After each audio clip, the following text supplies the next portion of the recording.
enfermedades electrocardiográficas y que más allá de la enfermedad que que se manifieste electrocardiográficamente, cómo puede uno en el electrocardiograma rápidamente empezar a romper el esquema clásico de mirar el electrocardiograma, a ver si tiene bloqueo de primer grado, bloqueos de mayor grado, bloqueos de ramas, hipertrofias y demás.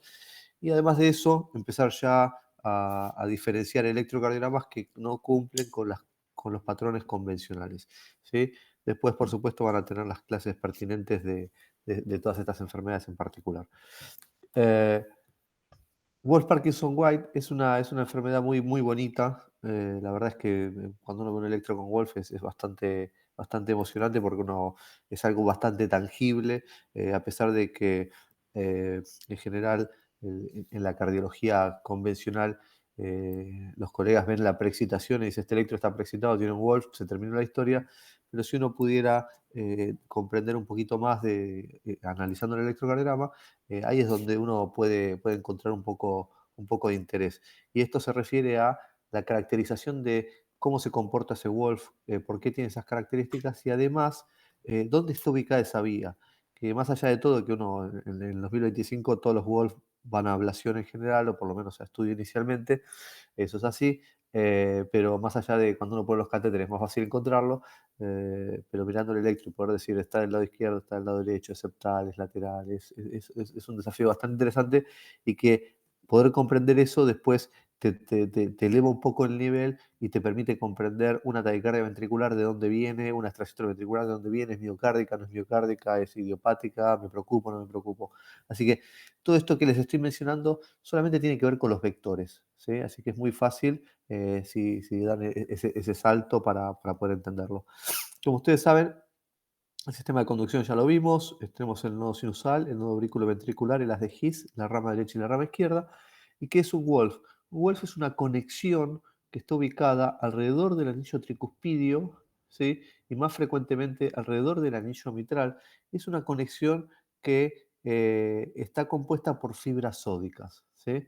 Es decir, hay un fragmento de fibras sódicas que unen la aurícula y el ventrículo. Como ustedes saben, ¿por qué el impulso eléctrico no va de la aurícula izquierda al ventrículo izquierdo? ¿Sí? Si la actividad eléctrica aparece primero en la aurícula izquierda, y básicamente tiene que ver con los anillos fibrosos. Los anillos fibrosos son estructuras eléctricamente silentes, es decir, no es una zona excitable, entonces nunca puede pasar un impulso de la vena pulmonar inferior izquierda al ventrículo porque está el anillo mitral. El anillo mitral es una estructura fibrosa y es eléctricamente silente, es una barrera electroanatómica. ¿Qué pasa si uno tuviera una conexión, un puente entre la aurícula izquierda y el ventrículo izquierdo? Eso se llama Wolff-Parkinson-White, haz de Kent o como quieran llamarlo, y eso se manifiesta en el electrocardiograma como una preexcitación. En orden de prevalencia, estas vías accesorias están ubicadas del lado izquierdo a nivel lateral, ¿sí? Después están las septales, básicamente las posteroseptales, del lado derecho, después tenemos las posteroseptales izquierdas, las isquianas y después las laterales derechas. De esta manera, cuando, de acuerdo a cómo se está activando el ventrículo, uno podría inferir si esta vía accesoria está ubicada en un lugar y el otro. Y esto se hace en base al análisis de la onda delta, ¿sí?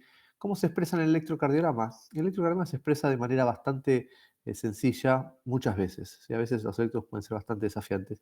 Y es que en los electrocardiogramas convencionales uno no tiene esta rampa lenta de ascenso, ¿sí?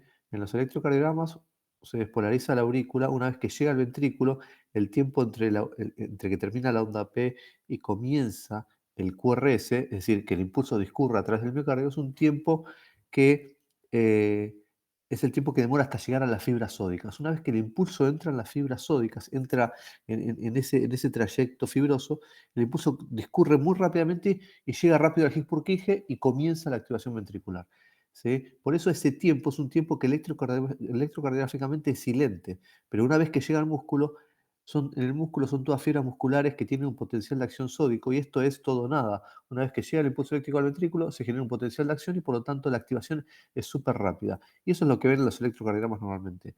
Si ustedes analizan este electro y ven que tiene esta pendiente de ascenso lenta, más allá del intervalo PR corto, que eso ya lo charlamos, que es el indicador de por el cual nos debe hacer sospechar, más allá de eso, fíjense que este PR corto es a expensas de un adelantamiento en la activación ventricular, ¿sí? Si ustedes no tuvieran un Wolf, vamos a esta imagen de aquí, el QRS comenzaría a generarse en este punto. Ahora, como ustedes tienen una conexión alternativa, lo que está mostrando acá es la onda delta y esto significa que parte del ventrículo se está activando por un lugar fuera del sistema de conducción normal. Y esto es el Wolff-Parkinson-White. Es una activación sincrónica, simultánea del ventrículo. ¿Sí? Uno podría analizar la polaridad de esta onda delta y al analizar la polaridad de esta onda delta podría inferir muchas veces qué pasa, dónde está ubicada esta vía accesoria. Al mismo tiempo que este QRS está más ensanchado, también muchas veces puede haber alteraciones en la repolarización dependiendo del grado de preexcitación que tenga el paciente. ¿Y qué significa el grado de preexcitación? Hay pacientes que tienen un nodo auriculoventricular un poco más lento y por lo tanto una vez que se despolarizan las aurículas llega más rápido el impulso eléctrico al ventrículo por el Wolf que por el nodo auriculoventricular y el His-Purkinje, por lo tanto tienen mayor grado de preexcitación. Ahora, hay pacientes que tienen un nodo auriculoventricular que conducen con mucha celeridad y por lo tanto la preexcitación es mínima. Eso puede pasar y difiere de paciente a paciente, no hay un patrón en común. Ahora, ¿es la única vía de conexión que tenemos? No, hay otras vías de conexiones mucho más extrañas de ver. ¿Sí? Esta es la vía de la vía accesoria que hablamos recién, que es el Kent. Y después tenemos vías accesorias que se comunican la aurícula con la rama derecha, o por ahí el nodo auriculoventricular con el septum o con las ramas. Son cosas mucho más extrañas de ver que no vamos a adentrarnos ni siquiera a los electros porque probablemente no vean ningún caso en su vida. Eh, entonces, repasando un poco cómo vemos el Wolf, esto sería un electrocardiograma normal, se despolariza la aurícula, segmento PR, ¿sí? His-Purkinje, llega el Purkinje al ventrículo a través de las ramas derecha y rama izquierda y comienza a despolarizarse el QRS con mucha velocidad. ¿Qué pasa en el Wolf? El segmento PR, fíjense que el segmento PR está invadido por la activación ventricular anticipada a través de una vía accesoria. ¿Sí? Entonces, ¿qué pasa en un Wolf? Tenemos un PR corto, un intervalo PR corto, pero el intervalo PR corto es a expensas de acortamiento del segmento PR, es decir, de donde termina la onda P hasta donde comienza el QRS. Ese es el segmento PR. Ese segmento está invadido por el QRS. Esta es la preexcitación y esta es la activación ventricular. Hay pacientes que tienen un intervalo PR corto, ¿sí? Y a veces no tienen preexcitación. ¿Sí? Eso también puede pasar y tiene que ver con la velocidad del sistema de conducción. Y fíjense cómo la repolarización también está alterada.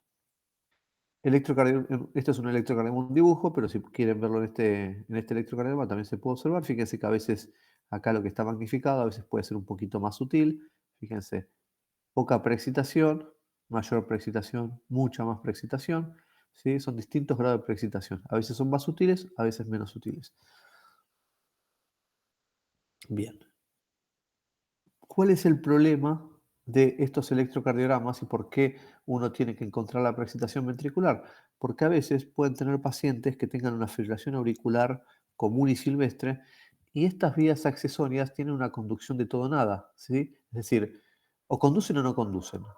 ¿Sí? No hay punto intermedio, no es como un nodo auriculoventricular. Esto es fibras sódicas. ¿Conducen o no conducen? Entonces, si conducen, tienen una velocidad de conducción muy acelerada. Entonces, si ustedes tienen un paciente con una fibrilación auricular, puede pasar esto que ustedes ven aquí, y esto es una fibrilación auricular en un paciente con una vía accesoria donde todos la gran parte de los impulsos eléctricos de la aurícula, que va a 600 por minuto, van a pasar al ventrículo. Y esto tiene riesgo de fibrilación ventricular. ¿Y por qué en un Wolf hay riesgo de muerte súbita y fibrilación ventricular? Y es por esto. Al estar tan acelerada la aurícula y permitir que la fibrilación auricular pasen todos los impulsos al ventrículo, esta aceleración impide que el tiempo de repolarización, es decir, lo que sería el STT, esté totalmente coartado por la aceleración ventricular, por la aspiración ventricular, y este fenómeno es el que genera muerte súbita. ¿Y por qué se produce la muerte súbita? Por algo que se conoce fenómenos de R sobre T, que ustedes ya habrán visto o habrán escuchado mencionar, que es el motivo por el cual un paciente puede entrar en FB o TB polimórfica. ¿Y esto qué es? El ventrículo se despolariza, comienza la repolarización, que tiene un periodo refractario absoluto, donde ahí si cae un impulso eléctrico no se va a generar un QRS, y después tiene un periodo refractario relativo. Ese es el periodo vulnerable en el cual si se activa, si hay un impulso eléctrico que invade el ventrículo en esa zona, puede desencadenar una fibrilación ventricular. ¿Sí? Esto es importante de tener en cuenta porque en estos casos es donde este es el motivo por el cual los walls son relevantes y uno debería intentar eliminarlos. Otro electrocardiograma, si ustedes ya ven este electrocardiograma, probablemente uno ya se pone nervioso solamente mirando la frecuencia cardíaca y un QRS ancho. Fíjense lo que es esta frecuencia cardíaca. Esto es casi 300 latidos por minuto, súper rápido. Y fíjense lo que yo les mencionaba. Observen cómo hay un QRS y acá hay una repolarización. ¿Sí? Acá el corazón tiene tiempo a repolarizarse. Fíjense en este latido, hay tiempo a repolarizarse, pero fíjense en este latido, el intervalo RR, el intervalo entre ambos QRS es tan corto que si este latido hubiera caído quizás unos pocos milisegundos antes, esto hubiera generado una fibrilación ventricular y una muerte súbita. Por eso es importante tener presente y diagnosticar estos problemas. ¿Por qué se producen estas taquicardias? ¿Y por qué se produce la preexcitación? Y porque la vía accesoria conduce de la aurícula al ventrículo. Ahora, ¿qué pasa si esa vía conduce de manera reversa? Si conduce de manera reversa, se pueden generar taquicardias ortodrómicas o taquicardias en el cual el impulso eléctrico sube por la vía accesoria y baja por el nodo AB. Y son estas taquicardias que ustedes suelen observar a veces en la guardia, que son las famosas TPS de los jóvenes, que ahí empieza toda una disquisición que no nos vamos a adentrar, si estas taquicardias son por cuál es el mecanismo de la taquicardia y demás. Pero sepan que así como se producen arritmias porque la vía conduce hacia adelante, también se producen arritmias porque la vía tiene capacidad de conducir de manera retrógrada. Acá tenemos algunos ejemplos de electrocardiográficos. Voy a sacar esto, no me gusta. Eh, Observen el electrocardiograma y acá vamos a meter un poquito de mano para ver si podemos saber de qué localización tiene la vía accesoria. ¿Sí? Observen lo siguiente. Tenemos un intervalo PR corto, ¿sí? Estamos mirando de 1, tenemos un intervalo PR corto, tenemos una onda de inicio lento, que es la onda delta, ¿sí? Que está invadiendo el segmento PR. ¿Sí? Esto es preexcitación ventricular. Bien, si miramos todo el electrocardiograma es común verla. En general, le diría casi con una muy buena sensibilidad. Si ustedes miran en general B4, es una derivación muy buena para ver la preexcitación, porque B4 está ubicada a nivel del anillo tricuspidio y abarca parte del septum ventricular. Entonces, en general es una buena derivación. Cuando uno tiene dudas si tiene preexcitación o no, miren B4. Si B4 tiene onda delta y no hay ninguna onda Q, ahí están seguros. Si B4 empieza muy rápido y no tiene, le genera duda la presentación, por ahí es un caso para considerar la duda. B4 es una buena derivación. Ahora bien, ¿cómo puedo saber dónde está ubicada la vía? ¿No? No es lo mismo saber que un paciente tiene una vía izquierda, una vía derecha y demás. ¿Por qué? Porque desde el punto de vista del abordaje, eso tiene implicancias. Y además, porque más allá de lo que uno vaya a hacer con el paciente, no es lo mismo tener un infarto del ventrículo derecho que tener un infarto del ventrículo izquierdo. Y da exactamente lo mismo porque le vamos a poner las mismas drogas, pero siempre esto tiene que ver con la ciencia de sí mismo, ¿no? Conocer la localización. Y esto los va a ayudar a entender también las localizaciones de las taquicardias ventriculares. ¿Cómo analizamos entonces la ubicación? Tenemos que ver la preexcitación. ¿Sí? ¿Qué parte de la preexcitación? O sea, el primer segmento del QRS. ¿Y qué analizamos del segmento? La polaridad. Entonces, para uno observar primero la onda delta, lo que vamos a ver básicamente es la derivación B1. ¿Sí? Y vamos a analizar la primera parte del QRS. ¿Sí? Fíjense B1. ¿Sí? Este electro por ahí tiene unas cualidades bastante particulares, pero no importa. Fíjense que el primer componente de B1 es negativo. ¿Sí? B1 en el electrocardiograma está del lado derecho del esternón. Y como les había mencionado, las derivaciones frontales analizan la activación focal. Entonces yo estoy mirando con B1 el ventrículo derecho. Si yo veo que la onda delta es negativa, ¿sí? Uno podría inferir que el vector se está alejando de B1. Y si el vector se está alejando de B1, que está del lado derecho, significa probablemente que esa vía esté ubicada del lado derecho. ¿De acuerdo? D1 y ABL a veces también sirven, aunque no es lo más conveniente utilizar. Fíjense que la onda delta es positiva. D1 y ABL está ubicado en la pared lateral del corazón, ¿no? Está ubicado lo que sería de una ABL B5 B6, toda la cara lateral. De una ABL B5 B6 lo ven positiva. Significa que la activación de la onda delta está yendo de derecha a izquierda. ¿Sí? Entonces podemos inferir en este caso que el Wolf probablemente sea un Wolf derecho. Ahora bien, podemos analizar también en qué parte del corazón está, del lado derecho. Si está más cerca de las de His, o sea, arriba, o está en la parte posterior. Y eso es muy sencillo. Analizamos la onda delta en las derivaciones inferiores. Y fíjense que la onda delta de las derivaciones inferiores es ciertamente positiva. Significa que el vector está yendo de arriba hacia abajo. ¿Sí?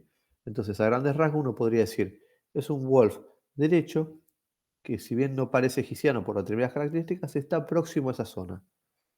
Bien, vamos a agarrar un electro por ahí un poco más sencillo. Veo que no tanto. Eh, lo mismo, vamos a analizar la onda delta de B1 inicialmente. Fíjense que la onda delta de B1 no es positiva, ¿sí? Tiene muy poca expresión y no es positiva la delta en B1. ¿De acuerdo? Ahora, acá hay algo interesante, ¿sí? Porque no ve onda delta positiva en B1, o sea, ve una línea isofásica o una activación rápida. Entonces podría decir, bueno, está saliendo del lado derecho, como habíamos mencionado en el electrocardiograma. Perfecto, es una localización derecha y estoy de acuerdo. Ahora bien, fíjense B2. B1 no tiene nada y B2 tiene una onda delta positiva, ¿no? Es como que hay una transición de la onda delta. B2 está del lado izquierdo, B1 del lado derecho. ¿Qué hay en el medio? El septum, anatómicamente. Entonces, no tenemos nada de preexcitación en B1, ¿sí? No tenemos onda delta en B1. Tenemos una onda delta muy grande en B2. Entonces podemos inferir que el problema está en el septum. Bien. ¿En qué parte del septum derecho, no? Porque B1 es negativa. ¿En qué parte del septum derecho? ¿Arriba, abajo o en el medio? Y bueno, las derivaciones inferiores son predominantemente negativas a la onda delta me estoy refiriendo, ¿no? Onda delta negativa. Entonces, esta es una unidad accesoria que está en el septum, del lado derecho, y en la cara inferior o en la cara posterior. Es un Wolf, Parkinson Y, posteroseptal derecho. Esto es análisis vectorial, ¿no? Lo que estuvimos viendo cuando vimos activación ventricular, bloqueos de rama y demás. Bien, lo mismo, ¿sí, no? Un paciente con una PR corto, con preexcitación ventricular, ¿sí? Fíjense cómo por ahí si uno analiza la derivación inferior, esto uno podría rápidamente, si uno analiza debidamente el electrocardiograma, puede decir, uno se podría tirar de cabeza y decir, esto tiene una secuela inferior, eh, pero verdaderamente no lo es, ¿sí? Tiene un PR corto, no un segmento PR alterado por la preexcitación ventricular. Y si ustedes observan lo que les mencionaba en B4, es mucho más fácil observar la preexcitación en B4. Fíjese cómo la onda delta tiene una expresión un poco más florida, ¿sí? Y en B5 también. Ahora bien, ¿de dónde viene este Wolf? Veamos B1. Fíjense que la onda delta de B1 es positiva. De hecho, le da como si fuera una imagen de rama derecha, y esto es muy común ver en los Wolf izquierdos, ¿no? Fíjense, B1 es positiva. Y si B1 es positiva, significa que el vector está yendo a B1. ¿De dónde viene? Y viene del lado izquierdo, porque el Wolf es derecho e izquierdo, no hay otra forma. Entonces está viniendo del lado izquierdo. Bien, tenemos un Wolf izquierdo, ya podemos decir eso. Ahora, es un Wolf posterior izquierdo, lateral izquierdo, anterolateral, que son muy raros. Miramos la cara inferior y vemos que la cara inferior, la preexcitación, la primera parte del QRS es negativo y por lo tanto es un Wolf posterior izquierdo. Bien, esto básicamente es un análisis vectorial. Si ustedes quisieran tomar cualquier derivación y analizar la fuerza vectorial de la preexcitación, podrían sacar conclusiones rápidamente. Este lo vamos a pasar. Por acá dice, están todos los datos de la paciente. Eh, Esto se lo pongo solamente a modo de visualización. Nada más quiero que se concentren en estas derivaciones de 1, B1 y B4. ¿Sí? Este es un procedimiento donde está haciendo aplicación de radiofrecuencia. Estamos quemando el Wolf en ese momento. Fíjense, B1, ¿cómo es la preexcitación? Es positiva. Esto es una vía izquierda. ¿Sí? Entonces, fíjense cómo se empieza a aplicar radiofrecuencia. Ahí no está en la imagen. Y fíjense cómo en este latido hay preexcitación y en este latido no hay preexcitación. Acá hay una abolición de la vía accesoria, una abolición del Wolf. Y fíjense cómo el QRS, ¿sí?, cambia rotundamente. Acá pueden observar en B4 cómo la presentación es un poco más florida que el resto de las derivaciones. Y fíjense cómo el PR, el segmento PR que acá no existía básicamente, como acá empieza a aparecer. ¿Eh? Esto es en vivo, cómo uno puede eliminar un Wolf y ver cambios en el QRS. ¿Eh? Nadie les va a preguntar de dónde viene una vía en estos exámenes, pero visualmente ver un Wolf es algo que ya para ustedes debería ser algo familiar. Y esta no me voy a entrar mucho, pero hay vías accesorias, ¿sí? solamente les transmito, les siembro la idea. Hay vías accesorias, ¿sí? Que tienen comportamientos decrementales y que tienen intervalos PDR largos, ¿sí? Como esto. Este paciente tiene una vía accesoria que se llama vía Maheim. Son vías accesorias muy extrañas, muy raras de ver, ¿sí? Pero sepan que estos pacientes tienen intervalos PDR largos y aún así tienen vías accesorias. Nada más que eso. Otra cuestión interesante es analizar electrocardiográficamente pacientes que son portadores de marcapasos. Más allá de la localización de los marcapasos, ¿sí? Sepan que los marcapasos pueden tener un cable, pueden tener dos cables y pueden tener tres cables, ¿sí? Son los marcapasos BBI, los marcapasos DDD y los resincronizadores o los tricamerales, ¿sí? ¿Dónde se ubican los cables? Eso ya lo vieron todos, en la punta del ventrículo derecho, en la aurícula, y acá hay un cable en el seno coronario, también que en los resincronizadores a veces se puede ver, a veces cuesta un poquito más, pero es el tercer cable que va por el seno coronario. Sepan que en la actualidad estamos empezando a implantar ya en la mayoría de los pacientes, en vez del cable en la punta del ventrículo derecho, el cable en lo que sería la rama izquierda o las de His. En las de His ya casi no se hace, pero en la rama izquierda, por lo tanto, este cable que ustedes pueden acostumbrarse a verlo en la punta del ventrículo derecho, muchas veces lo van a ver ubicado acá en el septum, ¿sí? Eso da patrones electrocardiográficos distintos que acá no se los voy a mencionar para no alterar la dinámica. A ver.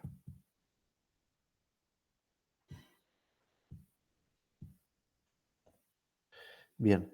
¿Cómo se expresan en el electrocardiograma, ¿sí? estos, estos marcapasos? ¿Sí? Fíjense, la activación de la cavidad está precedida por una espiga, ¿sí? Entonces, si ustedes ven una espiga, lo que viene después de la espiga es la cavidad que está estimulada, ¿no? Y tiene una espiga antes de la aurícula, es un cable que está ubicado en la aurícula, ¿sí? Un modo de estimulación que puede ser AI o DDD. Existen marcapasos que sensan la aurícula y estimulan el ventrículo, ¿sí? Entonces, sensan la aurícula y emiten una espiga en el ventrículo, ¿sí? Y los marcapasos convencionales, donde tiene una espiga en la aurícula y tiene una espiga al ventrículo. Característicamente, cuando uno pone un marcapasos convencionalmente, está estimulando el ventrículo derecho, ¿no? Entonces, al estimular el ventrículo derecho, en general, se generan patrones morfológicos parecidos a los bloqueos de rama, porque si yo estoy estimulando la punta del ventrículo derecho, ¿cuál es la diferencia entre eso y un bloqueo de rama izquierda? En un bloqueo de rama izquierda, el impulso eléctrico no puede bajar por la rama izquierda, baja por la rama derecha y llega al ápex de BD, y ahí empieza el impulso eléctrico. Es por eso que, cuando ustedes analizan los electrocardiogramas de los pacientes que tienen estimulación desde el ápex, van a tener morfología de bloqueo de rama izquierda. Morfología no va a ser igual que un bloqueo de rama izquierda, no va a cumplir con los criterios morfológicos que habíamos revisado, pero sí va a tener características similares, ¿sí? Y aquí pueden verlo. Fíjense, este marcapasos, vamos a tener una espiga antes del QRS, este es un marcapasos que tiene un solo cable, pero fíjense cómo vectorialmente tienen QS de B1 a B6. Fíjense, en los bloqueos de rama izquierda es normal tener estos complejos monofásicos de B1 a B4, pero las ramas izquierdas teníamos R en B5, B6. ¿Por qué no tiene R en B5, B6? Esta es una cuestión vectorial. El cable este está puesto justo en la punta del ventrículo derecho. La diferencia entre la punta del ventrículo derecho y la punta del ventrículo izquierdo son muy pocos milímetros, ¿sí? Por eso la activación de este ventrículo es desde el lado derecho y desde la punta. Eso te da QS, ¿sí? O complejos monofásicos tipo QS en todas las precordiales, y fíjese que las derivaciones inferiores también lo dan. Así que, si quieren analizar dónde está puesto un cable, ¿sí? Analizan vectorialmente el electrocardiograma, ¿sí? Y pueden inferir dónde está puesto un cable. Todos los vectores están yendo desde la punta del lado derecho del corazón. A ver. Y lo agregué recién, este electro, porque es un caso que hice hoy, es un implante de un resincronizador, ¿sí? ¿Cómo puede uno electrocardiográficamente darse cuenta si es un resíncrono? O no? A veces no es fácil porque las programaciones, las espigas se tiran en simultáneo, ¿sí? Fíjense que no hay diferencia, esta es una espiga única y esto que ustedes ven acá es una espiga doble. Los resincronizadores se pueden programar para que la espiga sea simultánea, la del ventrículo derecho y la del ventrículo izquierdo, pero sepan que a veces uno puede adelantar la espiga del ventrículo derecho y la espiga del ventrículo izquierdo, puede jugar con eso, y en los electrocardiogramas se puede observar una doble espiga muy sutil que uno puede hacerlos inferir que tiene un resincronizador. Bien, entonces, Si uno quisiera, podría decir, "Bueno, vamos a analizar morfológicamente cómo se está activando este corazón". Bien, hay poca expresión en las precordiales, pero uno podría decir que para una estimulación de apex DBD es muy raro que tenga RMB1, ¿sí? Y también es muy raro que tengan estos complejos QRS angostos, ¿sí? Sobre todo que se ven en D1 y ABL. Este paciente tiene un bloqueo de rama izquierda basal, y con la resincronización lo que uno está haciendo es lo que veíamos antes, adelantando la pared lateral del ventrículo izquierdo para que se genere un impulso eléctrico simultáneo entre el BD y el BI. ¿Sí? El cable está puesto en la base, en lo que sería la cara inferior del corazón, ¿sí? Pero fíjense cómo en B1 y en D1 y ABL la activación no es la de un marcapasos convencional, sino es una activación distinta. Y fíjense que acá no se puede ver bien, pero hay QS de B3 a B5 y aparecen unas ondas R por acá en B6. Eh, Esto es como podría verse un resincronizador. Bueno, ¿qué otros, qué otros patrones electrocardiográficos podemos observar que debería no cumplir con las características de los electros que venimos hasta ahora? Uno de esos es la displasia. Si bien son enfermedades muy raras, ¿sí? Son enfermedades genéticas, esto lo van a ver bien, que afecta a los desmosomas y genera un desarreglo en las fibras y sobre todo afecta al tracto de salida del ventrículo derecho, aunque en la actualidad, antes se llamaba displasia ritmogénica del ventrículo derecho, pero en la actualidad cambió el nombre y se llama miocardiopatía ritmogénica, porque se vio que a veces lo que antes se pensaba que el ventrículo derecho predominaba, en la actualidad se sabe que el ventrículo izquierdo tiene el mismo grado de afectación, nada más que tiene menos expresión desde el punto de vista electrocardiográfico o por resonancia, pero sepan que en la descripción original se hablaba de displasia del BD. ¿Y por qué sucedía esto? Porque en realidad lo que está afectado, la principal afectación es lo que es el ventrículo derecho, sobre todo la base del ventrículo derecho, eh, y esto da características electrocardiográficas particulares, ¿sí? Que forman parte de los criterios eléctricos de esta displasia. En general hay QRS que son más anchos, empiezan a aparecer fibrilaciones auriculares, extrasístoles, que a veces los diagnósticos de estas enfermedades son por las extrasístoles, ¿sí? Y aquí la primera observación, si estamos hablando de esta enfermedad predomina en el ventrículo derecho, si yo encuentro un paciente joven con extrasístoles ventriculares y salen de una zona de interés del triángulo de displasia, uno podría hacer una resonancia y ir en búsqueda de ese diagnóstico. Si uno no hace un análisis vectorial de la extrasístole y no sabe de dónde sale, nunca va o va a ser más difícil que pueda inferir, tomar decisiones al respecto de esto. Esta enfermedad de taquicardia ventricular, fibrilación ventricular, y hay una característica eléctrica que es muy específica pero poco sensible, ¿sí? Porque se observa solo en el 10% de los pacientes, que se llama onda epsilon, que ahora se las voy a mostrar. No, no voy a mostrar la resonancia porque sé muy poco de esto, ¿sí? Pero sepan que acá está alterado el ventrículo derecho. Eh, y otra cosa que les decía, que los criterios, fíjense que parte de los criterios clínicos de resonancia, de los criterios diagnósticos, dentro de toda esa parva de criterios, muchos de los criterios son electrocardiográficos. Entonces, ¿por qué es importante reconocer esto? Por este motivo. Fíjense que particularmente tienen extrasístoles ventriculares, tienen onda epsilon, tienen ondas T negativas de B1 a B4, y ahí es donde empieza un poco a- a tener interés el electrocardiograma. Acá dice algo de las señales promediadas y demás, que eso no tiene mucha relevancia actual, pero sepan que el electro a veces es muy florido. Observen este electrocardiograma. Este es un electrocardiograma bastante simbólico, ¿no? Les aseguro que pocas veces van a ver esto, pero para que uno pueda pensarlo de esta manera. Eh, si uno analiza este electrocardiograma, si no lo tenemos completo, lo que uno le llama la atención, uno en primera instancia debería decir, esto parece un bloqueo de rama derecha, ¿no? Tiene una R pequeña, una S profunda y R' en las precordiales derechas, y acá pareciera que tiene una S empastada. Fíjense que la S de B6, en los bloqueos de rama derecha, que tenía que durar más de 40 milisegundos, aquí no dura más de 40 milisegundos, ¿no? Y insisto, porque es importante tener muy bien presente los criterios. Ese es el punto uno que a uno ya le llama la atención. Segundo punto, la R', ¿sí? Es una R muy lenta, ¿no? En vez de ser una R rápida, como solemos ver en los bloqueos de rama derecha, tiene un enlentecimiento en la despolarización. Y este enlentecimiento de la despolarización, ya ustedes deberían como imaginarse que el impulso eléctrico, en vez de viajar rápido, está viajando por tejido fibrótico, por células alteradas eléctricamente, ¿sí? Y eso también es algo que nos llama la atención. Y lo tercero que nos llama la atención es por qué tenemos T negativas en B4, en B5, en B6, más allá de B1, B2, B3, que los bloqueos de rama derecha, no en B3, pero en B1, B2, en los bloqueos de rama derecha podemos ver. Entonces, conociendo bien los criterios electrocardiográficos de bloqueos de rama, ¿sí? Hay cosas acá que no son coherentes. Las T negativas no cumplen criterios de bloqueo de rama derecha y esta onda R'.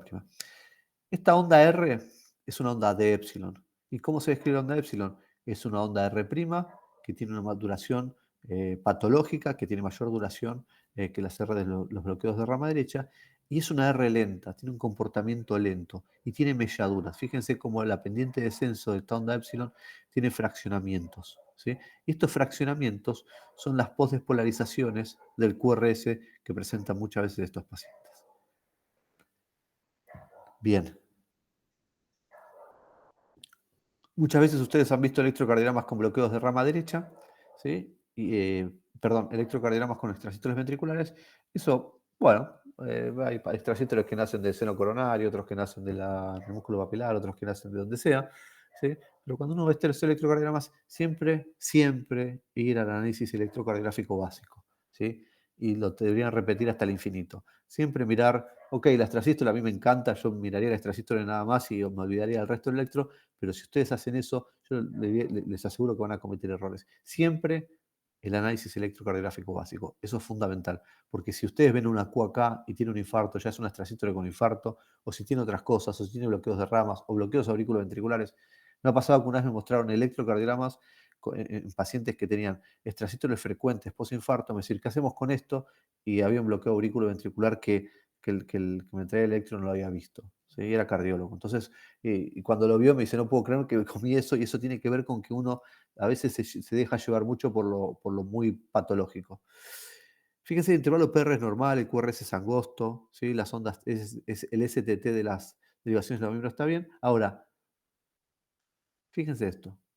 ¿Por qué este paciente tiene en B1, B2, B3 y B4 y B5 ondas T negativas? ¿Sí? Esto no es patológico. Entonces, si ustedes se van a dejar cegar por la dupla esta, por la tripleta, no van a poder ver esto. Entonces, tenemos un paciente con estas ondas T negativas de 1B3. ¿Sí? Si agrandamos un poco la imagen y nos ponemos un poco exquisitos, creo que les voy a poder vender esto. Fíjense en B1 cómo hay una fuerza final lenta. En este complejo por ahí se ve un poquito mejor, pero fíjense que no es un bloqueo de rama derecha ni un bloqueo incompleto de rama derecha, sino que cuando está ascendiendo el QRS, que lo debería hacer rápidamente, fíjense cómo empieza como la pendiente de ascenso de la onda S es un poco más lenta y tiene algún grado de fraccionamiento, ¿sí? Y fíjense cómo aquí empieza a aparecer una fuerza final. Y aquí se ve un poquito mejor. Eso es una onda epsilon, mucho más útil que las que les mostré antes. Ahora bien, si ustedes no quieren o no llegaron al diagnóstico o mirando esto, uno podría mirar la extrasístole ventricular y decir, bien, bueno, ¿de dónde viene la extrasístole ventricular? Bueno, la extrasístole ventricular es negativa en B1, ya podemos decir negativa en B2, ya pareciera que podría ser derecha. Si bien el análisis de la extrasístole es un poco más complejo, que tenga una transición en B4 es una extrasístole que viene del ventrículo derecho, punto final. ¿De acuerdo? Entonces, bueno, pará, tengo ondas T negativas de B1 a B3, lo primero que se me ocurre, ¿tendrá una isquemia este paciente? Bueno, analizamos el electro, tiene una epsilon, tiene una extrasístole que sale del ventrículo derecho. ¿De qué parte del ventrículo derecho? Es positiva en la cara inferior, viene de arriba, del tracto de salida del ventrículo derecho. ¿Qué hay en el tracto de salida del ventrículo derecho? Podría haber una displasia. Entonces, analizando el electrocardiograma les aseguro que van a encontrar más enfermedades de las que suelen buscar. Y esto es muy común para nosotros, que nos derivan pacientes con extrasístole, de analizar esto, analizar una extrasístole, ser un poco minucioso, por ahí buscar el diagnóstico que hasta en ese momento no se había encontrado. Esto se los muestro nada más. Hay un trabajo con esto, que estos pacientes tienen más arritmias. No importa. Lo que les quiero mostrar es que ese electrocardiograma que veíamos tenía esto, que le llaman spikes, que es la pendiente de ascenso del QRS. Fíjense que tienen estos fraccionamientos que no son normales, ¿sí? Fíjense aquí, fíjense aquí.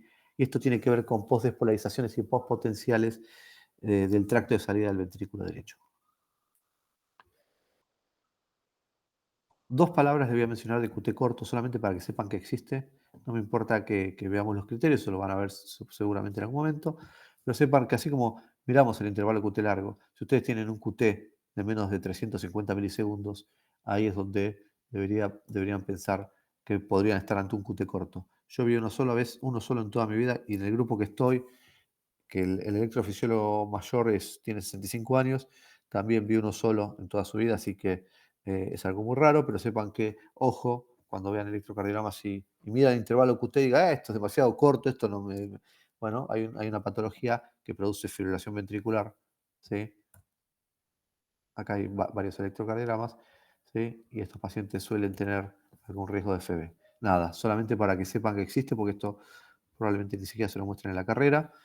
Y esto sí lo van a saber. QT largo, ¿sí? Aquí tenemos los valores basales de QT. Eh, Esto sí deberían saberlo, ¿sí? Cómo cambian el hombre y la mujer. Eh, Fíjense que el punto de corte de 450 es para el hombre y 470 para la mujer. Y cuando tengan una prolongación del QT, sepa que hay un sustrato genético. En general están afectados los canales de potasio, pueden estar afectados los canales de sodio, más raros los otros canales, ¿sí? El electrocardiograma es un electrocardiograma que a veces yo les puedo mostrar este electrocardiograma y cualquiera podría decir, sobre todo en los dos primeros, esto es magnífico, es una cosa monstruosa, y es así, ¿sí? Fíjense que los QT3 tienen mucho ST rectificado y la onda T corta al final. Esos son los QT3. Los QT1 son más redondeados, son tipo una montaña, podría decirse, ¿sí? Fíjense cómo empieza la T, sube, no termina más, y cuando baja, no baja más. Y después tienen un intermedio, fíjense que tienen onda T, pero fíjense que también tienen un ST rectificado. Así que, de alguna manera, si bien estas descripciones electrocardiográficas son clásicas, es difícil mirar un electro y decir esto es un 1, esto es un 2, esto es un 3. Esto tiene implicancias terapéuticas porque a los 3 los podemos tratar con bloqueantes sódicos porque son problemas en los canales de sodio. Estos son de potasio, entonces, pero electrocardiográficamente a veces es muy difícil discernirlo y no hay un electropatognomónico para cada QT. ¿Por qué es importante que sepamos el QT? Si este es un electro un poco más sutil, un intervalo QT que está en el límite, y solamente lo quise mostrar porque cuando uno retira, fíjense que si uno tuviera que tomar B5, como les había mencionado, se mide el QT, fíjense que tiene una onda T mellada, ¿no? Entonces uno dice, ¿esto qué es? ¿Qué tiene al final? Esta es la onda U. Entonces, cuando uno mira el intervalo QT en estos casos, fíjense que hay una forma de medirlo, que es excluir la onda U, ¿sí? Y cómo se excluye, podemos hacerlo aquí. Uno debería pasar una tangente por la pendiente de descenso de la onda T y excluir la onda U, ¿sí? Hay formas más sutiles de intervalos QT. ¿Por qué es importante el intervalo QT? Esto es un desfibrilador, ya lo van a ver. Es una imagen de un desfibrilador. Es el mismo motivo por el cual los Wolf hacen FB, y esto es porque tienen fenómenos de R sobre T, ¿sí? Fíjense, esto es un electrograma intracavitario, no es un QRS. Intracavitario, extrasístole, una dupla, pausa compensadora, ¿sí? Latido normal, extrasístole, que induce FB. ¿Por qué esta extrasístole induce FB? Esto tiene que ver con que esta extrasístole cae en un periodo refractario de repolarización, un periodo refractario relativo, y provoca la FB. ¿Y por qué la provoca acá y no la provoca acá? Y eso tiene que ver con que cuando la repolarización ventricular depende del intervalo RR precedente. Entonces, ¿qué significa esto? Este intervalo QT va a depender de este ciclo RR. De este RR y de este RR, la consecuencia va a ser esta repolarización. Si yo tengo intervalos RR más largos, la repolarización va a ser más larga, ¿sí? ¿Qué pasa cuando esto sucede súbitamente en un QT largo? Eso genera una vulnerabilidad mayor, porque sobre un QT largo tenés una pausa larga, y si tenés esta mala suerte, te podés fibrilar y morir. Esto es una extrasístole, pausa compensadora. Entonces, este intervalo, esta repolarización, fíjense aquí que la repolarización es mucho más corta que esta, ¿sí? Fíjense, esto sería el análogo del QT, sería esta parte. Fíjense que aquí es mucho más larga, ¿sí? Y esto genera un fenómeno de vulnerabilidad. El desfibrilador, quédense tranquilos, el desfibrilador lo descargó y el paciente sobrevivió. Bien. Nada, y esto también intervalos QT un poco más sutiles, ¿sí? Fíjense cómo en algunas derivaciones tienen más expresiones que otras, ¿sí? Pero el que no mide no encuentra en este caso, ¿eh? Si uno va a mirarlo y decir acá estamos bien, bueno, puede que omitan algunos. Y por último, les voy a mostrar algunos electros de miocardiopatías hipertróficas, que no me voy a meter en la enfermedad, pero sepan que tenemos ventrículos enormes y que si el electrocardiograma es bien patológico, ustedes creen que tiene hipertrofia ventricular, no importa lo que diga el eco, se pide una resonancia. El electro en estos casos anticipa muchas veces diagnósticos que por ahí en los ecos no se pueden ver, sobre todo las miocardiopatías hipertróficas apicales, y en algunos casos donde el ecografista no tiene la lucidez a veces que se necesita para casos más sutiles. Este electrocardiograma, fíjense que tiene hipertrofia ventricular izquierda, eso es indudable. No tenemos los cuadraditos para calcular los números, pero fíjense lo que es este intervalo, este QRS que invade, ¿sí? El otro, va a la otra derivación, y fíjense el trastorno de la repolarización. Esto es muy, muy característico de las miocardiopatías hipertróficas. Tienen ondas T negativas muy profundas, muy picudas, y que eso es lo que inicialmente debería hacerlo sospechar, sobre todo en pacientes jóvenes. Que ustedes habrán visto a lo largo de su vida muchos electrocardiogramas con pacientes con hipertrofia, hipertensos que toman 4 drogas, y en general pueden observar un signo de sobrecarga del BI, ¿no? Pero sutil, pero estas ondas T picudas invertidas son muy, muy características de las miocardiopatías hipertróficas. Así que este electrocardiograma, más allá de la hipertrofia ventricular, que es muy característica, este es lo que quiero que este electrocardiograma acuerden, es estas T picudas bien profundas. Nos quedan dos cositas, repolarización precoz, no voy a andar mucho de esto porque todavía está en un limbo. Sepan, ¿se cortó la clase? No, ¿estamos ok todavía? Estamos conectados, ¿eh? Bien, Estamos no sé conectados. cuánto tiempo queda de charla. 6 minutos, Ok, teóricamente, ¿no? sí, creo que vamos a No estar sé bien. cuánto te marca. Bien, repolarización precoz, no quiero adentrarme mucho de esto, pero sepan que muchos jóvenes tienen estos electrocardiogramas, ¿sí? Recuerden que el segmento ST en los jóvenes puede estar elevado sin que haya infartos, pero fíjense lo que es este electro súper patológico. Este es un pibe que me vino a ver al consultorio cuando hacía cardiología clínica y me muestra este electro y no me gustó nada, sin antecedentes de nada, y no podemos hacer nada, pero sabemos que estos pacientes tienen mayor incidencia de muerte súbita. Fíjense cómo este CT está alterado, cómo la onda Gaussman está agrandada y cómo tiene este punto J elevado, ¿sí? Hay trabajos que dicen que estos pacientes se mueren más, ¿eh? Fíjense cómo, sobre todo cuando tienen esto en las derivaciones inferiores, son los que tienen mayor mortalidad, ¿sí? Nada, atentos con esto, quizás en algunos años sepamos qué hacer. Y por último, el bonito síndrome de Brugada, ¿sí? Es un electrocardiograma súper lindo que siempre admite, es criterio de interconsultas. ¿Cómo sabemos que es un Brugada? Tiene elevación del ST, no voy a entrar en los criterios, pero fíjense que tiene una elevación del ST en las precordiales derechas, sobre todo en B1, B2, ¿sí? Fíjense que tiene ondas T negativas profundas. Cuando esta elevación del ST es más de 2 milímetros, con ondas T negativas es un Brugada tipo 1. Antes se hablaba de tipo 2, tipo 3, después se habla de tipo 2, el que no es tipo 1 es tipo 2 o 3, da igual, ¿sí? Cuando el ST es entre 1 y menor de 2 milímetros, ¿sí? Y fíjense que hay algo que se llama silla de montar, que tiene esta elevación en B2 con esta imagen en silla de montar, ¿sí? Fíjense que esto es un poco más característico, esto un poco más sutil, ¿sí? Quizás este último patrón es lo que generalmente admite más consultas.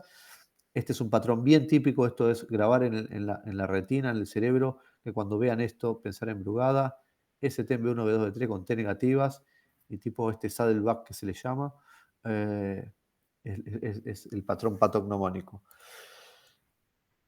Sepan que cuando uno tiene un Brugada, pueden tener Brugadas sutiles. Fíjense que esto, uno podría decir, esto no es un bloqueo de rama derecha, y es lo que charlábamos antes. La rama derecha suele tener una R' mayor y ser una R' rápida, ¿sí? Y fíjense cómo esta R' está un poco enlentecida y tiene una pendiente de descenso lenta con una T negativas. Cuando uno ve este electrocardiograma y quiere sacarse la duda, fíjense que este está hecho en el cuarto espacio intercostal. Lo que hay que hacer es agarrar B1, B2 y hacerlo en el tercero y en el segundo espacio intercostal, es decir, subir las derivaciones y repetir esto. Y a veces pueden encontrarse con esto.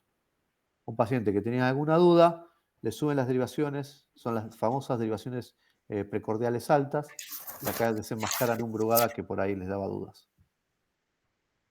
¿Sí?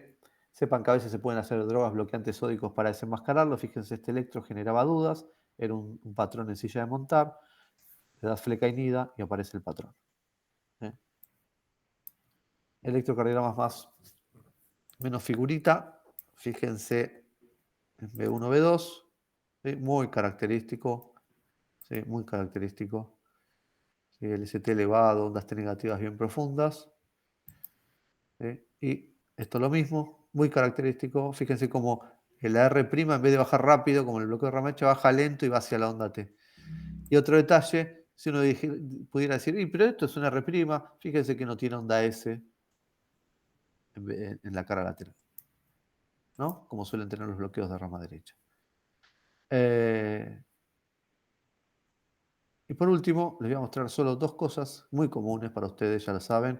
Fibrilación ventricular es una actividad desorganizada de la aurícula izquierda.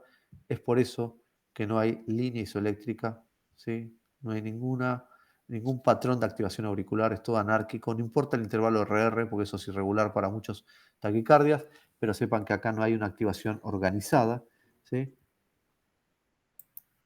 Fíjense que no hay activación organizada. Ojo B1, no se confundan con B1. Muchas veces B1 las FA tienen estos patroncitos, pero ninguna otra derivación. Y en los aleteos, la activación de las aurículas es organizada, es una macro reentrada. Y como es una activación organizada, es que los electros tienen ondas organizadas. Las aurículas se activan organizadamente y son estas famosas ondas en serrucho, ondas de flutter. Fíjense que a veces pueden ser muy características, a veces un poco más sutiles, ¿sí?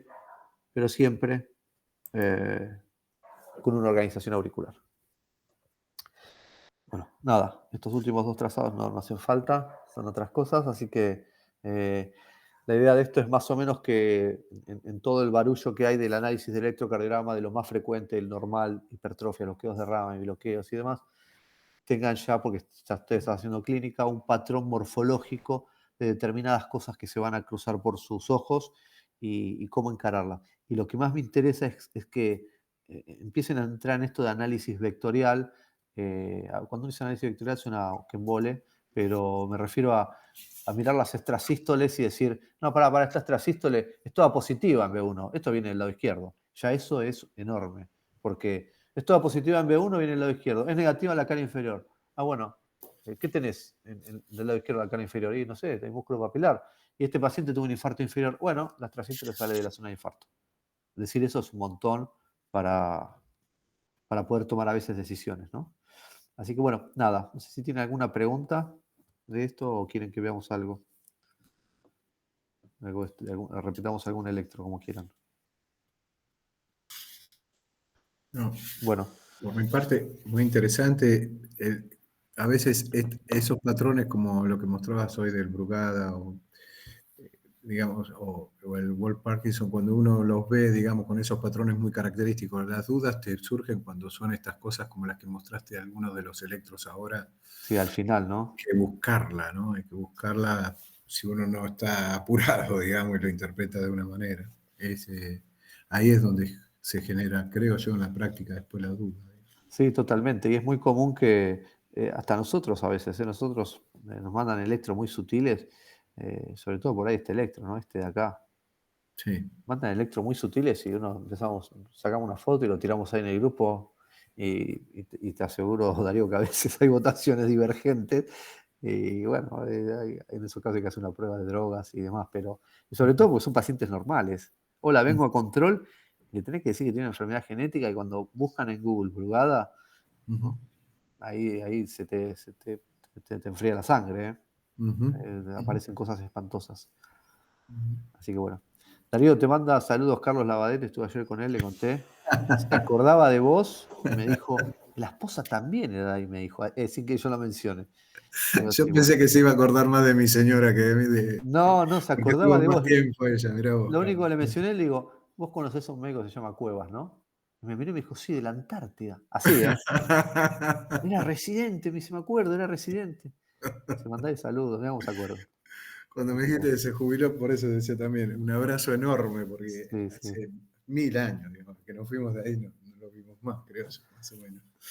Bueno, qué bueno que esté bien. Bueno, chicos, y Leonardo, un gustazo, gracias por la a su clase. No sé, disposición. seguimos con vos, me parece que ya no seguimos No, después con no, vos las ahora clases. van a tener clases con el doctor Higino, creo, Ujú, cosas de infarto y van a revisar mucho esto de los vectores también, que le gusta mucho a él. Él hacía bien, vectocardiografía, así que eso bien, es un tema que a él le gustaba mucho, así que bueno, y van a continuar con tenemos eso. el examen, sí vamos presencial para allá, no sé qué día es, Eso, ¿no? eso les va a decir Carlos Higino, Ah, les va a mencionar a ver cómo no te vemos es el entonces horario. ahí. No, no, él se va a encargar del examen, así que van a tener Bueno, suerte. bueno, Listo. gustazo Bueno, conocerte, un gusto Leonardo. conocerlos, Darío, un gusto haberte Gracias, doctor. conocido. Igualmente, un abrazo. Chao, hasta luego.